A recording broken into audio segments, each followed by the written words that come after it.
and welcome to winemastery.co.uk. My name's John Lightfoot. This is John Murphy. And we're here to tell you all about wine, hopefully help you find the wine, if not the wines, that you will absolutely adore. So, this is following on from my visit to the Three Choirs. Without me. Yes, the Three Choirs Vineyard without John.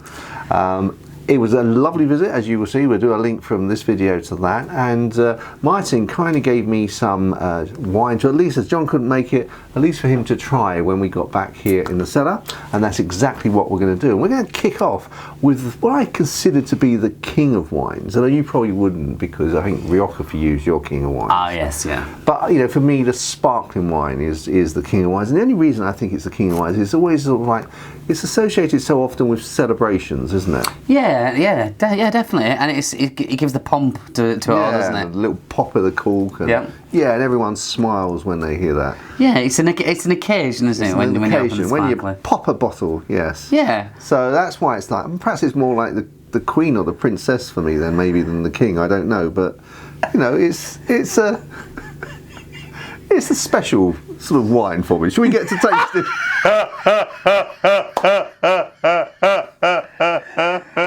Thought you were never going to ask, John. There you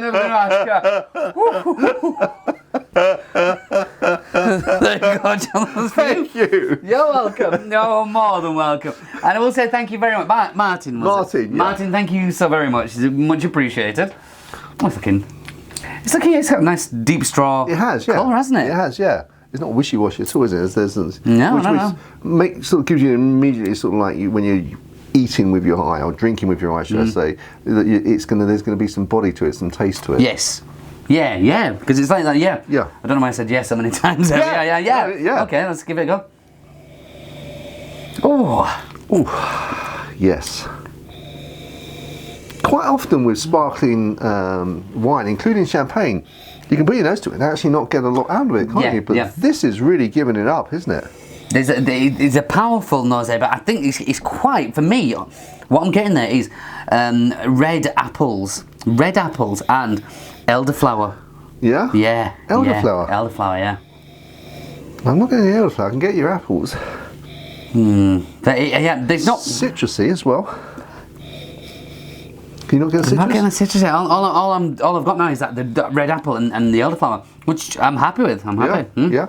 Should we? Oh yes, please. Yes.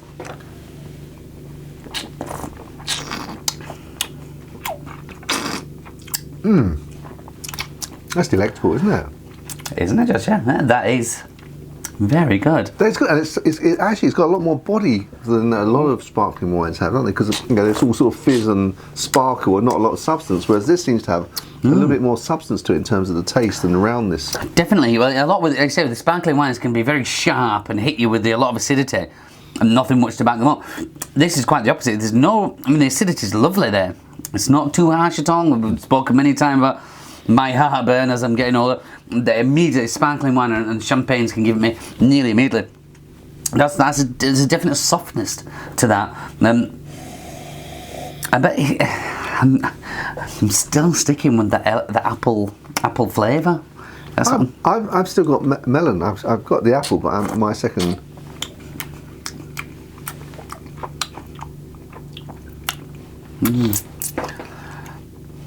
I think that's what it is, anyway. That's good. I mean, it's delicious. I'm getting the apple. But as you say, nice and rounded. Sits there nicely. It's not. And it's also got length there as well. Yeah. It's staying in there. Which a lot of sparkling ones don't, do they? No, definitely no. I don't suppose you found the price of that, did you, John? No, I didn't. I wouldn't want to. I'll put it down below, but I can't remember what Martin gave them to me. So I did look in the shop, and I can't remember what they were. I'll check it out. Yeah, and put it below. So. Hey, you can see that. I think it was. I'm not sure. It was somewhere around about £20, £18.99, £20, something like that. So. That's good. That's good. Yeah, that's very good.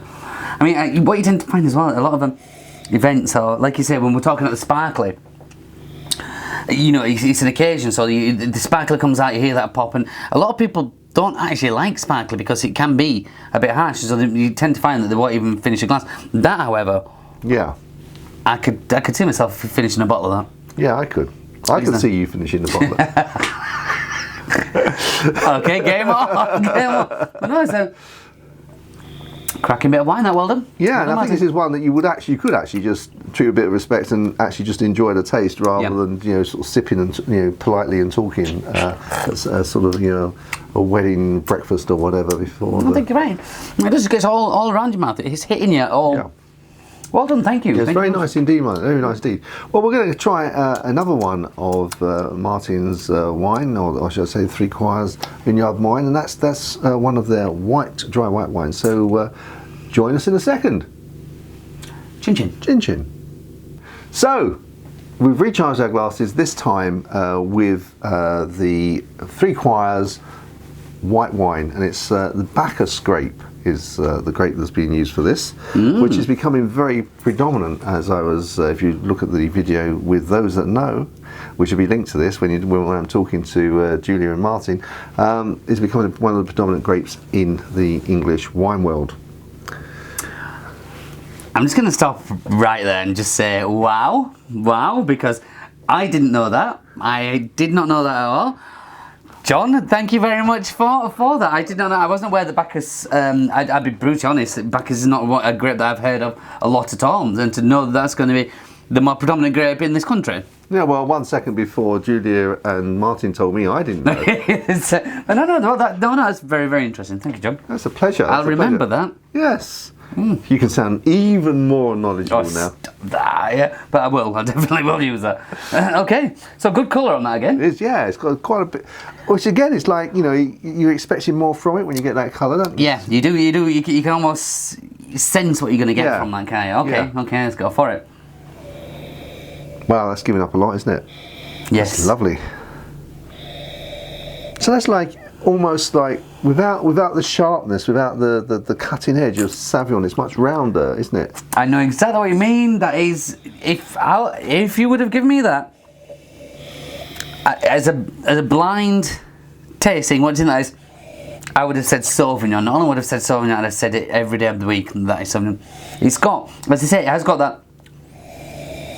For me, it is like nettles and like fresh cut grass. We get that smell from that, and there's the elderflower in there as well.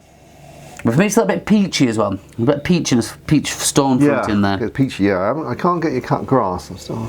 Yeah, I don't know if it is actually cut grass or if it's in my mind. That's what I think cut grass smells like. Yeah. Have you ever smelled cut grass? I've smelt it, yeah, but I know when I'm doing my tastings, I always describe Sauvignon as having that nettly cut grass kind of thing, and I think it just clicks in my head. Yeah. But yeah, it smells very good. Yeah, and the other thing is that sometimes when you're smelling a wine like this, you smell it the first couple of times, and then your nostrils get tired and you can't smell it. But this is continuing to. Yeah.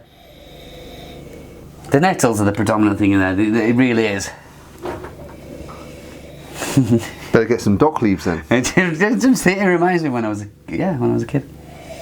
All those years ago. Years and years ago. Oh. Shall we give it a go?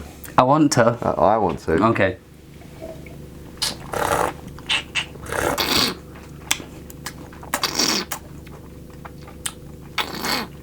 Okay. That I really like. Oh. It's like Sauvignon Blanc, but it's fuller. It hasn't got that harsh acidity you can sometimes get with Sauvignon Blanc. No. There's no sort of tummy burn with it. It's a very, very nice flavour. I think I know it. Yeah, you're spot on with that. It's the acidity. For me, you've hit the nail on the head. Nice and rounded, nice and hits you with that flavour. Exactly what you expect, and it is really good. As you say, the lack of acidity gives it that kind of roundness, but for me, it just tapers off a little bit on the end. For me, it's not. Yeah, it doesn't have the length. Okay. For me, not that that's a bad thing. Again, it's, some people do want it, some people don't. But it does start off again. Even tasting that, I know this now. You've made me aware of the Bacchus grape, but for me, I would have said almost a Sauvignon as well. Till a point, there was Sauvignon, and then something's just stopped and kind of, for me, petered out a little bit. I wanted that to go a little bit longer. But normally white wines don't, you're not normally talking about length of wine the same with white as you are with red anyway, are you? No, not usually. But you can get some. I mean, I said the some Chardonnays and some of the white Riojas. They have a nice bit of length for me that kind of hang on there and they command a little bit more respect. Yeah. But I mean, there's absolutely nothing wrong with this. You're getting all that flavour, and that is the telling of a good wine is, as we've said many times, if you can smell and you're smelling these bits and pieces, and then you have a taste and you can taste those bits and pieces, which that has managed to do very, very well. Just for me, it just peters out a little bit on the end. Well, I've said that we're not going to, but I think what we're going to do now is that we're going to try the red wine as well. Are we? We are. Yeah. Oh, you treat me so fine. Okay, I'm good with that. Okay, that's good. Well, I really enjoyed that. I think it's delicious, like Sauvignon Blanc. So if you're one of those people, and I think there are a lot around that don't like Sauvignon Blanc, it's a little bit too acidic on them, but they like the taste apart from that acidity. This, I think, is an ideal choice. I think you're spot on there. Yeah, that would be a nice option to go for. Yeah. Excellent. Actually, if you like Chardonnay, you'd probably like this. An oak Chardonnay. Yeah, you got that as well. Yeah. No, you're right. I'll let you have that. Thank you very much. Okay, right. Well, we'll see you in a second. Chin chin. Chin chin. So we've charged the glass with some red wine from Three Choirs. So that looks lovely colour. It does. I was just because the light had just caught it then, and I was just bringing that. Wow, yeah, that does look very pretty. It does. It's very nice and sparkly and bright. Clean. Yeah. I'll go with that. Yeah. Okay, let's have a look. Go on, total nose.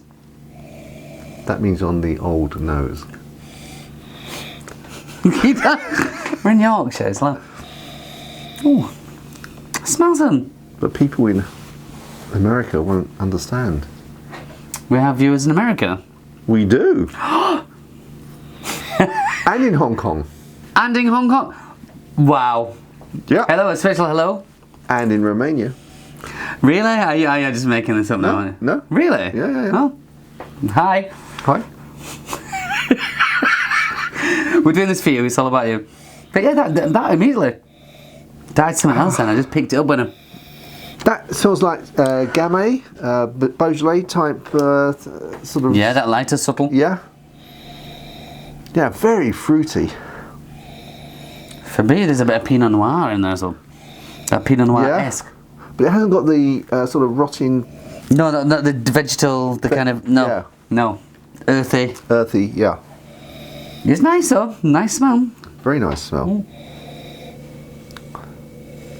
Yes, you get the fruity. I'm getting the fruity cherry in there. Yeah. Okay, I'm gonna have to give this a go. So am I.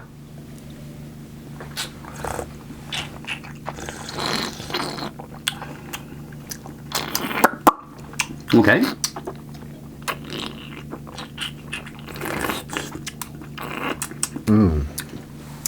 Surprisingly soft. Very soft. That, I think, just straight away came to me that if you were someone that didn't like white wine and were trying to progress into red wine, this would make an excellent stepping stone into it. Yes. Because it hasn't got loads of tannin, which I think a lot of people that don't like red wine, that's what really upsets them. Yep. And also I think that that some of the more complex wines that they have lots of different layers in them, don't they? This is, and not being disrespectful to it, but it's just full on fruit. It's just, no, definitely hitting it straight on with the fruit, as you said.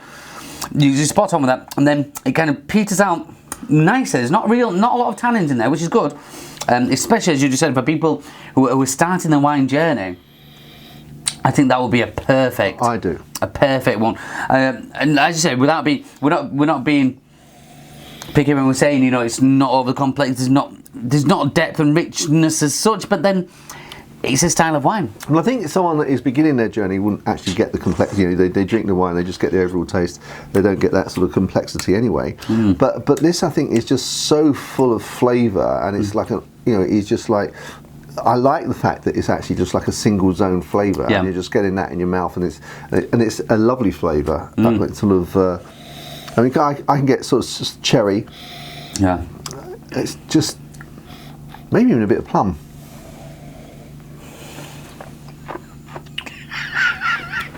But it's got that that refreshing, it's the sweetness without being sickly or... Yeah, it's the lack of tannins in there that gives it like a... Yeah. No, I really, really like that. That almost sings English countryside, doesn't it? Hang on. Are we going to see a field now with a boater hat? What's the way? There's a boater hat there somewhere.